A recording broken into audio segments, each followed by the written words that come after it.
Student चलिए आइए समझते हैं रीजन एंड एम्पायर को। यहाँ पर क्या हुआ था, कंस्ट्रक्शन एक्टिविटी जो थी ये काफ़ी हद तक बढ़ चुकी थी 8 से लेके 18 सेंचुरी के बीच में।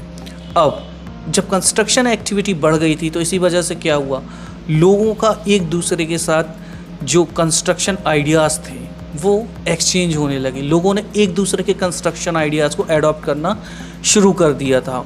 एग्जाम्पल के लिए हम लेते हैं विजयनगर को। यहाँ पर जो एलिफेंट स्टेबल्स थे इसे लिया गया था कहाँ से, इसका इन्फ्लुएंस कहाँ से था, इसका इन्फ्लुएंस था बीजापुर और गोलकोंडा की सल्तनत के आर्किटेक्चर से। सबसे पहले आपको मैं समझा देता हूँ कि एलिफेंट स्टेबल्स क्या होते हैं।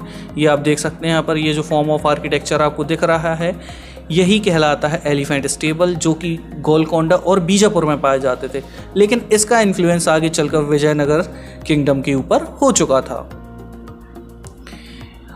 वृंदावन और मथुरा में भी जो टेम्पल्स थे वहाँ पर कौन सा आर्किटेक्चरल स्टाइल फॉलो हो रहा था, वहाँ पर फॉलो हो रहा था ऐसा आर्किटेक्चरल स्टाइल जो कि मुग़ल पैलेसेस में फॉलो होता था, और ये मुग़ल पैलेसेस थे फतेहपुर सीकरी में। The creation of large empires that brought different range under the rule help in cross fertilisation of artistic form and architectural styles. इस तरह के जो बड़े बड़े एम्पायर थे ये एक दूसरे पर शासन किया करते थे। कभी एक रीजन है वहाँ पर एक राजा है, वो चेंज हुआ, वहाँ पर कभी कोई और राजा आ गया। लेकिन इससे होता क्या था, आर्किटेक्चरल एक्टिविटीज़ एक्सचेंज होती थी।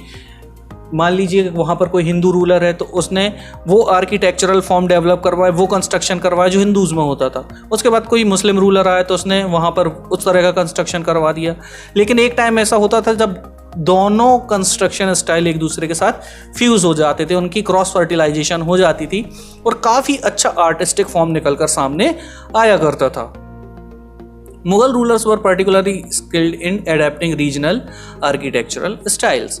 अब जो मुगल रूलर होते थे ये काफ़ी यूजुअल होते थे, काफ़ी अच्छे से एडॉप्ट कर लेते थे किसे, उस आर्किटेक्चरल स्टाइल को जहाँ पर उनका रूल आया करता था।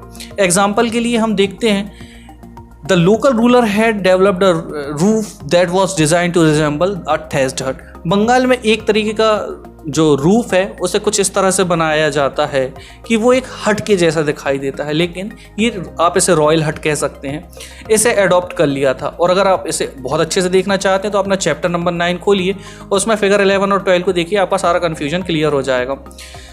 आगे बढ़ते हैं। The Mughal likes this Bangla dome so much that they used in their architecture. Mughals को ये इतना पसंद आ चुका था, ये बांग्ला डोम इतना अच्छा लगा उन्हें कि उन्होंने अपने आर्किटेक्चर में से इन्वॉल्व कर लिया था।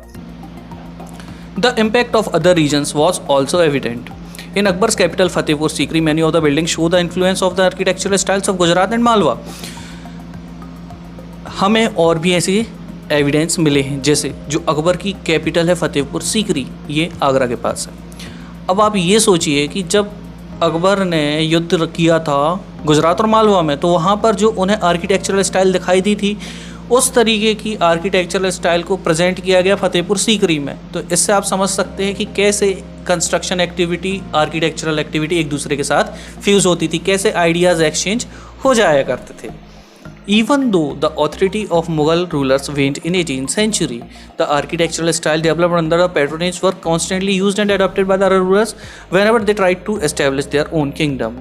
वैसे तो 18th सेंचुरी में जो मुग़ल रूलर्स थे उनका शासन ऑलमोस्ट ख़त्म हो गया था, लेकिन उनके द्वारा जो आर्किटेक्चरल स्टाइल डेवलप किए गए थे ये बाद में भी दिखाई देते रहे। जब भी कोई राजा अपना किंगडम बनाने की कोशिश करता था तो वो जिस तरीके की भी कंस्ट्रक्शन करवाता था, आर्किटेक्चरल एक्टिविटी करवाता था, वहाँ पर यहाँ यूज़ किए गए मुग़ल आर्किटेक्चरल स्टाइल्स दिखाई पड़ती थी। तो this is the end of our video. I hope आपको वीडियो पसंद आया होगा।